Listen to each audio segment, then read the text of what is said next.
Hello. हाँ भैया, गोड़ लगतनी। खुश रह। का हाल बा बहिनी? ठीक बा भैया। आ कुछ याद बा तहरा? का याद बा? कल राखी ह, अइबा नु? अरे हाँ, याद तो बा। बाकी काल तोरा भाभियों के ले जाए खो नहीं होर। चल ठीक बा, हम आई बाकी। चलो ठीक बा, हम कल इंतजार करब। गोड़ लगतनी। खुश रह।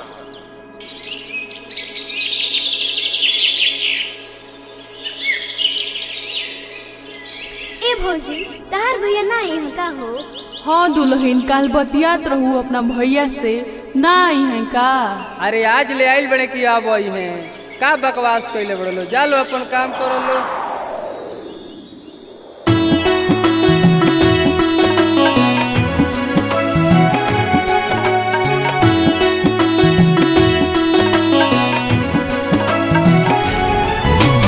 Music on Rangoli cassette Delhi.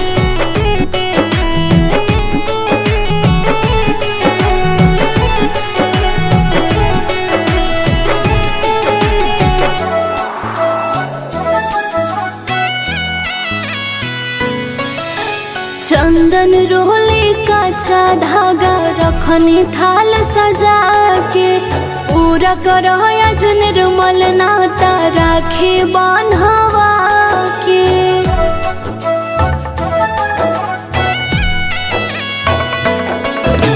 Chandan रोले काचा धागा रखनी थाल सजा के, पूरा करो आज निर्मल नाता राखी बांधवा के।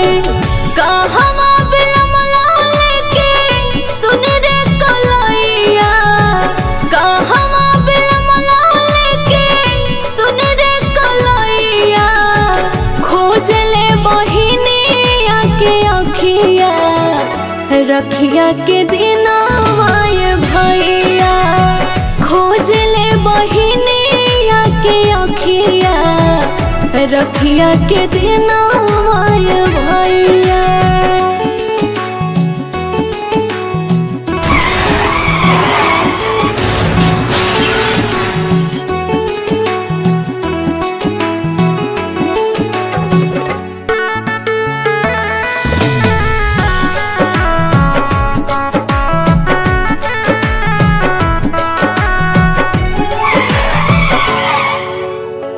हंसतारी सास हम पे हंसेली ना दिया, लागता कि तहरा कुछ नहीं खे होया दिया।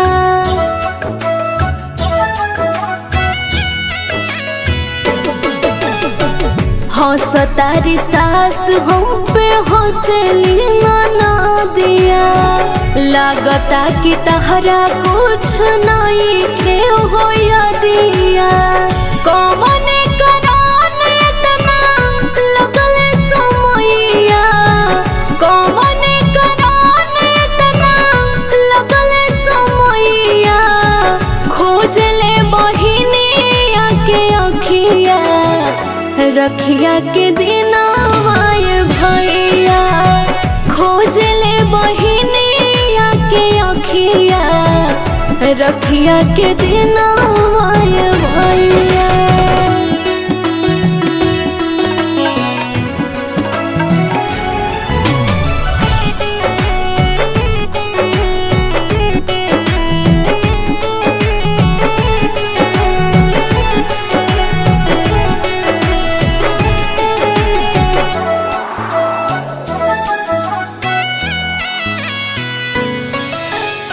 सुबह से देखत देखत होई गइले साँझ हो, तू ही हव सुन के लागे दोसरों के आवाज हो।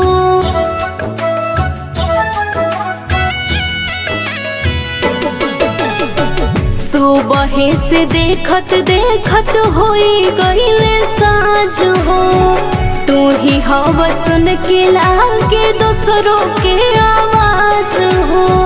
कौन मजबूरी पड़ल रुकल कौन ठैया, कौन मजबूरी पड़ल रुकल कौन ठैया, खोज ले बहिनिया के अखिया, रखिया के दिनवाए भैया खोज ले बहिनिया के अखिया रखिया के दिनवाए भैया चंदन रोली कच्चा धागा रखनी थाल सजा के पूरा करो यज निर्मल नाता राखी बान्हवा के कहवा बिलमला लेके सुन रे कलैया कहवा बिलमला लेके सुन रे कलैया खोज ले बहिनिया के अखिया